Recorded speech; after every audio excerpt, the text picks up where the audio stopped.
আমাদের এই মহাসমাবেশ কেন আপনারা জানেন।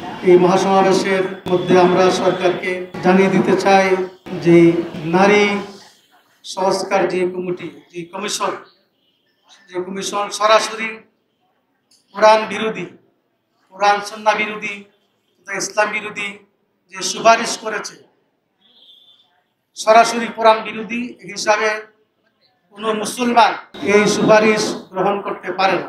এই নারী কমিশন সুপারিশ বাতিল করতে হবে, সাথে সাথে নারী কমিশনকেও বাতিল করতে হবে। যারা এমনভাবে সরাসরি ইসলামের বিরুদ্ধে, কোরআন সুন্নাহর বিরুদ্ধে সুপারিশ করতে পারে, এই ধরনের নারী সংস্কার কমিশন বাংলাদেশের মানুষ মানবে না। তৌহিদি জনতা, উলামায়ে কেরাম কেউ মানতে পারে না। 2 নম্বর, সংবিধানে বহুত্ববাদের, অতএব সংবিধান থেকে বহুত্ববাদ বাদ দিয়ে সংবিধানে আল্লাহর উপর আস্থা ও বিশ্বাস পুনর্বহাল করতে হবে।